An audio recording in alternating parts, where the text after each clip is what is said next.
Hi friends, welcome to our channel. இன்றைக்கி என்ன recipe பார்க்க போகிறீங்கன்னா, ஒரு சிம்பிளாக ஒரு பகோடா ரெசிபி தான். வாங்க வீடியோக்குள்ளே போகலாம். இதுக்கு வந்து நான் ஆனியன்ஸ் வந்து ஒரு 6 ஆனியன் கிட்டே கட் பண்ணியிருக்கேன். மீடியம் சைஸ் தான். நல்லா வந்து சாப்பர் யூஸ் பண்ணி நல்லா கட் பண்ணிட்டேன். இதிலே வந்து கொஞ்சம் லைட்டாக அதை ஓரமாக தள்ளிக்கிறேன். இங்கே இப்போ வந்து மிக்ஸ் பண்ண போகிறோம். இது வந்து கடலை மாவு தான். 2 கப் அளவுக்கு கடலை மாவு வந்து சேர்த்துக்குங்க. ஏன்னா நம்ம இது கொஞ்சம் ஆனியன் மட்டும் தான் யூஸ் பண்ண போகிறோம். ஸோ அதனால் வந்து எங்கள் 2 பேருக்கும் தான் பண்ண போகிறேன். ஸோ எனக்கும் என் ஹஸ்பண்டுக்கும் தான். ஸோ அதனால் வந்து நான் கொஞ்சம் கம்மியாக எடுத்துக்கிறேன். உங்கள் வீட்டில் எவ்வளோ மெம்பர்ஸ் இருக்காங்களோ அதுபடி நீங்கள் எடுத்துக்கலாம். அதுக்கப்புறம் தேவையான அளவுக்கு உப்பு சேர்த்துங்க.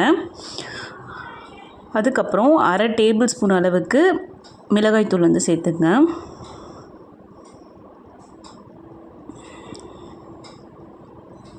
ஓகே, அதுக்கப்புறம் இது வந்து ஜீரகத்தூள் வந்து ஒரு டேபிள் ஸ்பூன் அளவுக்கு சேர்த்துக்கலாம். பச்சை மிளகா வந்து ஆப்ஷனல் தான், உங்களுக்கு வேணும்னா போட்டுங்க. கிட்ஸ் இருக்காங்க அப்படின்னா கொஞ்சம் இதை ஸ்கிப் பண்ணுறது நல்லது.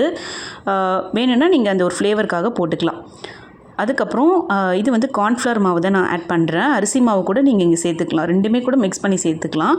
அதுக்கப்புறம் லாஸ்ட்டாக வந்து கருவேப்பிலை போட்டுட்டு லைட்டாக தண்ணி ஊற்றி, ரொம்ப நம்ம தண்ணி ஆக்கிடக்கூடாது. இங்கே பாருங்கள், இப்படி எடுத்து எண்ணெயில் போடுற அளவுக்கு இருக்கணும். ஸோ ஒரு கடாயில் கொஞ்சம் எண்ணெய் ஊற்றி நல்லா ஹீட் பண்ணிக்கிறேன். பாருங்கள், மிக்ஸ் பண்ணி ஒரு 1 hour கழித்து தான் நான் வந்து பகோடா போட ஆரம்பிக்கிறேன். ஸோ எண்ணெய் நல்லா காஞ்சிருச்சு. இந்த மாதிரி எடுத்து கொஞ்சம் கொஞ்சமாக போட்டுக்க வேண்டியது. நம்மளுக்கு எந்த சைஸ் வேணுமோ அந்த மாதிரி போட்டுக்கணும். எண்ணெய் பார்த்திங்கன்னா நல்ல ஹீட்டாக இருந்தது. நான் ஆனில் வச்சதால் லைட்டாக கருகலை. அது மாதிரி கருகிற ஸ்டேஜுக்கு வந்துடுச்சு. ஸோ அவ்வளோதான், எடுத்துடலாம். ஒரு டிஷ்யூ பேப்பர் வச்சு அது மேலே வச்சிங்கன்னா எண்ணெய், சப்போஸ் நிறைய எண்ணெய் இருந்ததுன்னா அதெல்லாம் வந்து கீழே வந்து அப்படியே இறங்கிடும். அதுக்கப்புறம் நம்ம வந்து சாப்பிட்றதுக்கு நல்லாயிருக்கும். பாருங்கள், நான் வந்து அரிசி மாவே யூஸ் பண்ணல, ஆனால் கிறிஸ்பியாக இருந்தது. ரொம்ப சாஃப்டாக நல்லா இருந்தது. பாருங்கள், சூப்பராக இருக்குது. இன்றைக்கி வந்து நாங்கள் வெஜிடபிள் ரைஸ் தான் செய்கிறோம். ஸோ அதுக்கு வந்து எங்கள் மாமியார் வந்து எப்போவுமே இதான் செய்வாங்க.